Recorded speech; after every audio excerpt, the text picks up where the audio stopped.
Hello and welcome to today's Python tutorial for beginners. In today's tutorial, we are going to learn in a very fun and easy way how to visualize data from online surveys. So in today's project, we are going to visualize the data that we can download for free from Stack Overflow's survey. And 2020, you can find it in insights.stackoverflow.com/survey. You can download it in a CSV format, and then this will be the data that you will get. So in this survey, you can find lots of information about number of respondents, if they're developers or not, hobbies, age, and their country of origin, database they use, their gender, and lots of other things, the languages they have worked with, and other things. So we are going to visualize this data and find this information in a more interesting way, visualize it in a more interesting way.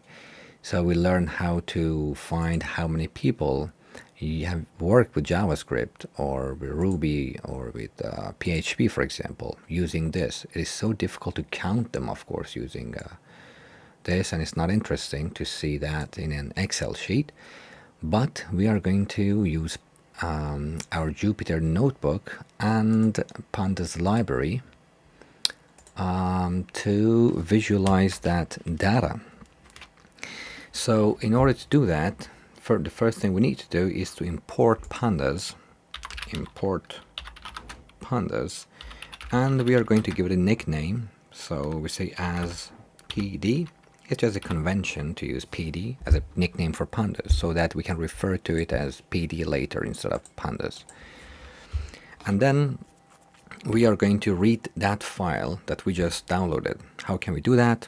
Well, we can do it using PD, which is for pandas.read_CSV. So this is a built-in method on Pandas. And then the name of the file, which let me see what the name of the file was. For me, it says survey .results _public. Okay, so it's survey _results _public.csv. Now I have enclosed it in a single quotes, of course. And since it is in the same directory as my Jupyter notebook, I don't need to give it other information, like, for example, drive C and blah, blah, we don't need that. So it's in the same directory.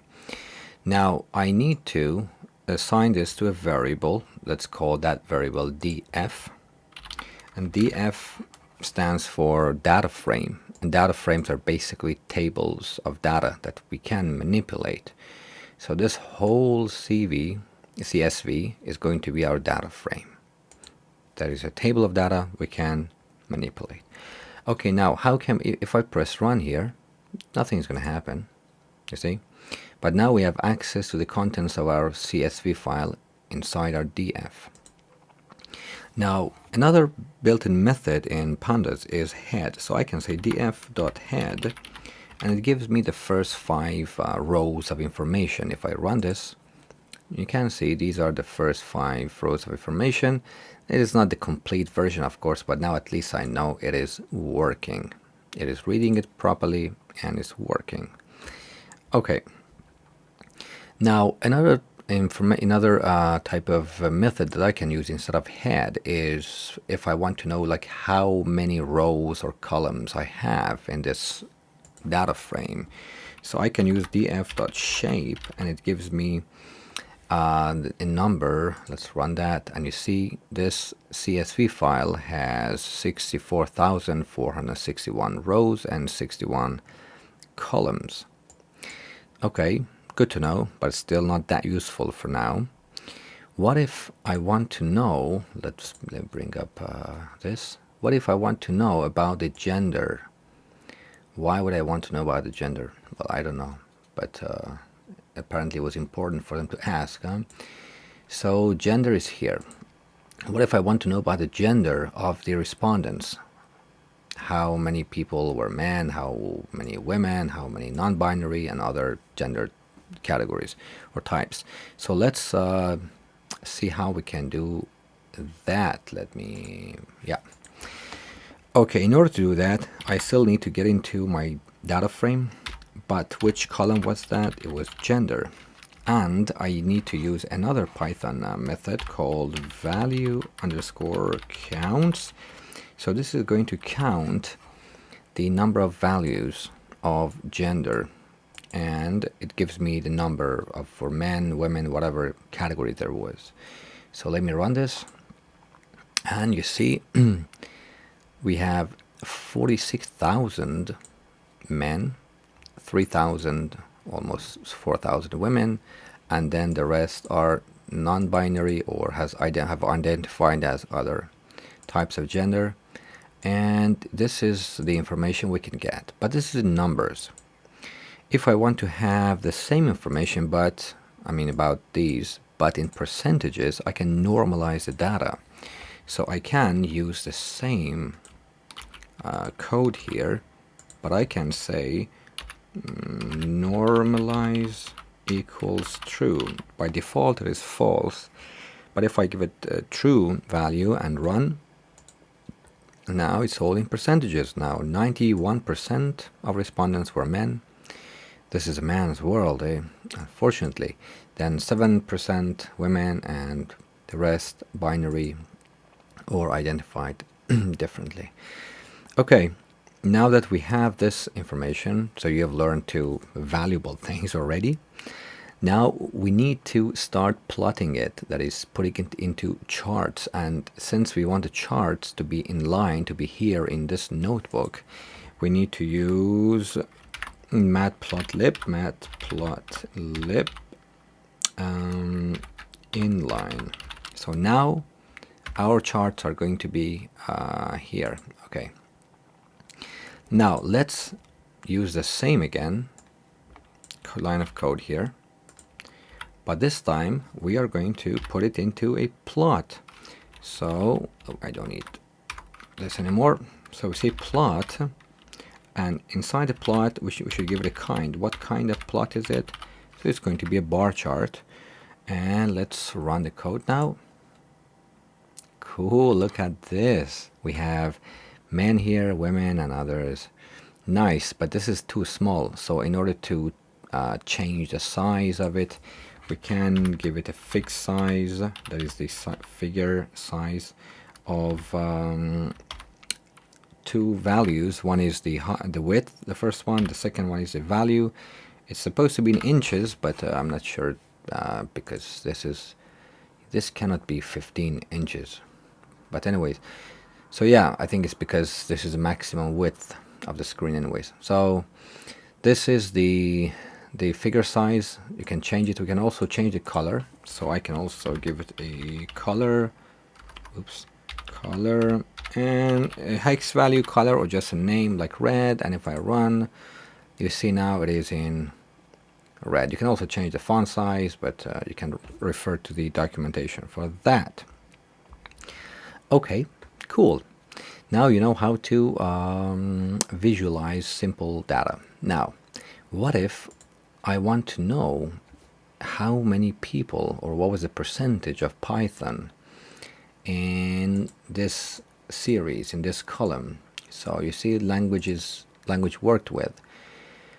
But there is a problem. So it's not just Python. It's not one language. There are several languages here. So here JavaScript, Swift, C#, HTML, CSS, JavaScript, and others. And they're all separated by semicolons, right? So the first thing I need to do is to realize how many people have worked with Python is to search inside each row to see if that row contains Python string. To do that, Pandas has a built-in method. Let me show you. Python has a built-in method for that. Pandas has a built-in method for that, and it gives back a false or true value. So let's just call it pybool, like for Python boolean, and we want to go inside our data frame, and the column was called language worked with. Let me check the spelling. Language worked with, yeah. And then actually the built-in method is called string contains, and the word Python with capital P, because with uppercase P, because yeah, you see everywhere it's mentioned is with all these languages start with uppercase. So yeah, now this is the method. So it basically says look inside this column language worked with inside our data frame, our CSV, and see if those contain a string Python. If it gives back, if it's true, it gives back true. If false, it gives back false. Now, if you run it, nothing's going to happen, because we need to make sure how many people, for how many people this is true, for how many people this is false. So we say pybool, and then dot value. Now we need to count, underscore counts, and let's count the number of people. So let's see. You can see 32,000 people have not worked with Python. 25,000 have worked with Python. And if I want to have it as percentages, you can simply normalize it like true. And let's run. And now we have 50, almost 6% have not worked with Python, and 44% have worked with Python. Okay, this is also a nice information to know. But now let's get back to our important question of how to know how many people have worked with JavaScript, for example. You can see there are multiple values in here. How can we separate these? So we are going to first split this information by semicolons. So there is a Python method which is called split. You can say whenever you get to a semicolon, split it and put the next one into a different value. So it will use C# and then it will split the next HTML CSS semicolon is split. So then we have 3 different items. So let's do this first. Let's go back, and where was that? Here. Okay, so let's call them languages, and it was df inside data frame, and it was language. Yeah, it was this one. So language work with, cool. And then we need to split this string by semicolons. So this is the first thing we need to do. But we also need to put each language into a different column. After that, we don't want them to be in the same column anymore.